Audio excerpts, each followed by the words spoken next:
வங்கக்கடலில் நிலவி வந்த பெஞ்சல் புயல் கரையை நோக்கி நகர்ந்து வருகிறது. மணிக்கு 10 கிலோமீட்டர் வேகத்தில் காற்று வீசி வந்த நிலையில் தற்பொழுது கரையை நோக்கி பயணித்து வருகிறது பெஞ்சல் புயல். இரவு 9:30 மணிக்கு கடக்கும் என கணிக்கப்பட்ட நிலையில் கரையை கடப்பதில் தாமதம் ஏற்பட்டிருக்கின்றது. வங்கக்கடலில் நிலவி வந்த பெஞ்சல் புயல் மரக்காணம் காரைக்கால் இடையே கரையை கடக்கிறது. விரிவான விவரங்களை வழங்குவதற்காக நமது செய்தியாளர் சாமுவேல் எபினேசர் இணைந்திருக்கிறார்.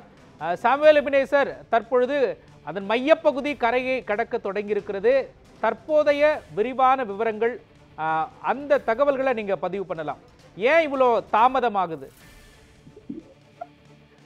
மோகன், இன்று பெஞ்சல் புயலானது சரியாக 9:30 மணி அளவில் தொடங்கி 11:30 மணி அளவில் கரையை கடக்கும் என எதிர்பார்க்கப்பட்ட நிலையில், அதாவது சென்னை வானிலை ஆராய்ச்சி மையம் தரப்பில் தெரிவித்திருந்தனர்.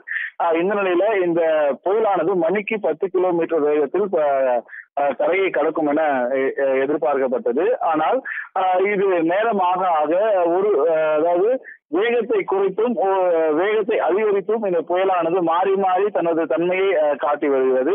குறிப்பாக இந்த புயலானது அதாவது விழுப்புரம் மாவட்டம் மரக்காணம் மற்றும் காரைக்காலுக்கு இடையே கடப்பதாக தெரிவித்திருந்தன. இதனால் கடலோரம் இருக்கக்கூடிய பகுதிகளில் அதிக காற்றுகள் வீசக்கூடும் என முன்னதாகவே சென்னை வானிலை ஆராய்ச்சி மையம் மற்றும் தனியார் ஆராய்ச்சி மையங்கள் தரப்பில் தெரிவிக்கப்பட்டிருந்தாலும் கூட, அதாவது மணிக்கு 70 90 கிலோமீட்டர் வேகத்தில் காற்று வீசக்கூடும் என தெரிவித்திருந்தனர். நேற்று முதலே இந்த மழையின் இந்த புயலின் எதிரொலியாக நேற்று இரவு முதலே அதாவது கடலோரம் இருக்கக்கூடிய மாவட்டங்களிலும் அதே போல பிற மாவட்டங்களிலும் இந்த புயலின் தாக்கமானது சற்று அதிகமாகவே காணப்பட்டது. குறிப்பாக நேற்று இரவு முதல் பெய்து வந்த கனமழை பல்வேறு சேதங்களை பல இடங்களில் ஏற்படுத்தியிருக்கிறது. அதே போல சென்னையை பொறுத்தவரை பார்த்தோம்னால், சென்னையில் பெரும்பாலான பகுதிகளில் தண்ணீரில் மூழ்கியதாகவே காலை முதல் நம்ம செய்தி நம்ம நியூஸ் ஆன் தமிழ் தொலைக்காட்சி செய்தி களத்திலிருந்து நாம் செய்திகளை பதிவு செய்திருந்தோம். இது போல இந்த புயல் தாக்கம் சற்று அதிகமாகவே இருந்த நிலையில் தற்பொழுது இந்த புயல் 11:30 மணி அளவில் கரையை கடக்கும் என கணிக்கப்பட்டு இருந்த நிலையில் தற்போது அதனுடைய வேகம் சற்று குறைவாகவே இந்த கரையை தற்போது கடந்து வருகிறது. அதே போல இந்த புயலின் தாக்கத்தால் கடலோரம் இருக்கக்கூடிய பகுதிகளில் காற்றின் அளவும் வழக்கத்துக்கு மாறாக இந்த காற்றானது வீசி வருகிறது. கூடுதலான காற்று, சூறை காற்று போன்று காற்றானது வீசி வருகிறது.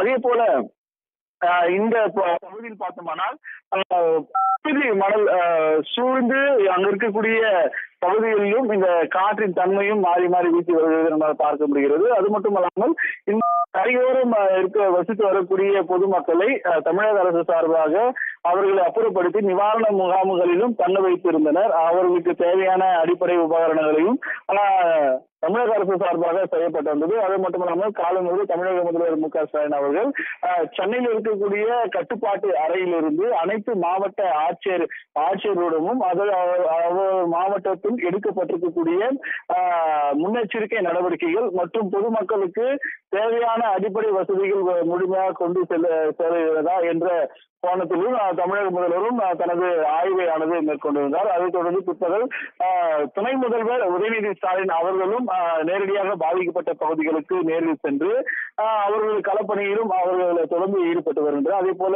அந்தந்த மாவட்டங்கள் இருக்கக்கூடிய அமைச்சர்கள் மற்றும் பொறுப்பு அமைச்சர்கள் என அனைவரும் களத்தில் இறங்கி இந்த பணிகளை அதாவது செய்து வருகிறதை நாம் தொடர்ந்து செய்திகள் நாம் பதிவு செய்திருந்தோம். இது மட்டுமல்லாமல் இந்த பெஞ்சல் புயலான தாக்கமானது சற்று அதிகமாகவே காணப்படுகிறது. குறிப்பாக வழக்கத்துக்கு மாறாக கடலின் சீற்றமானது காணப்படுகிறது. குறிப்பாக 5 to 15 அடி உயரம் வரையும் கடலின் அலையின் உயர் அதாவது சீற்றமானது காணப்படுகிறது. இதனால் கடலோரம் பகுதியில் இருக்கக்கூடியவர்கள் யாரும் கடல் அருகே செல்ல வேண்டாம் எனவும் கோஸ்டல் கார்டன் காவல்துறையினரும் தொடர்ந்து ரோந்து பணியிலும் வரக்கூடிய பார்வையாளர்களும் அப்புறப்படுத்தக்கூடிய காட்சியை நாம் பார்த்திருந்தோம். ஏனென்றால் இந்த புயலின் தாக்கம் கடந்த ஒரு வாரம் காலமாகவே பெரிதளவு நிலையில் இதனால் இது புயலாக உருவாகுமா அல்லது கடந்து போகுமா என்ற பல்வேறு நிலை இருந்த நிலையில் நேற்று மாலைதான் இது புயலாக உருவெடுக்கக்கூடும் என்ற அதிகாரப்பூர்வமான தகவல் வந்தது.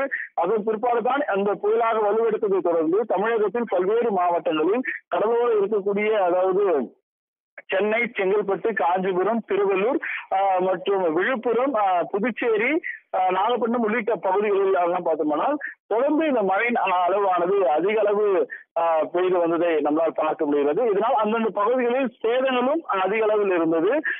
இது மட்டும் இந்த மீன்பிடி அதாவது தொழிலாளர்கள் கடந்த 4 நாட்களாகவே கடலுக்கு யாரும் மீன் பிடிக்க செல்ல வேண்டாம் என முன்கூட்டியே தெரிவிக்கப்பட்டிருந்த நிலையில தற்பொழுது இந்த மீன்பிடி அதாவது அவர்களும் தங்களது வாழ்வாதாரத்தை இழந்து கடந்த 4 நாட்களாகவே அவர்கள் இந்த தங்களுடைய தொழிலுக்கும் செல்ல முடியாமல் அவருடைய இழப்புகள் குறித்தும் அவர்கள் தங்களது கருத்துக்களையும் பதிவு செய்திருந்ததை நம்மால் பார்க்க முடியிருந்தது. இது மட்டும் இல்லாமல் இந்த பெஞ்சாம் புயல் இன்று அதாவது இறுதி கட்டத்தை தற்பொழுது எட்டி இருக்கிறது. ஏனென்றால் அதோடு வேகம் குறைந்திருந்தாலும் கூட அது இன்று இரவு அதாவது 11:30 மணி என கணிக்கப்பட்டிருந்த நிலையில் அது வேகம் குறைந்து ஒரு சில நேரங்களில் வேகம் அதிகரித்து கடலை கடப்பதால் இது கடலோரம் இருக்கக்கூடிய பகுதிகளில் அதிக அளவு இந்த கடல் கொந்தளிப்பு அதே போல கடலின் சீற்றம் அதாவது சூறை காற்றுகளானது வீசக்கூடிய காட்சியை பார்க்க முடிகிறது. குறிப்பிடத்தக்கது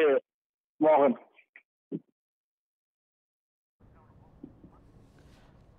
சாமுவேல் எபினேசர், குறிப்பாக இந்த ஃபெஞ்சல் புயலானது காற்றழுத்த தாழ்வு மண்டலமாக இருந்து தற்பொழுது புயலாக மாறி கரையை கடந்து வரக்கூடிய சூழலில் கணிப்புகளில் வானிலை ஆய்வு மையமாக இருக்கட்டும் அல்லது தனியார் வானிலை ஆய்வாளர்களாக இருக்கட்டும் அவர்கள் சொல்லி வந்த கணிப்புகள் அதில் ஏற்பட்டிருந்த மாற்றங்கள் குறித்து சொல்லுங்க.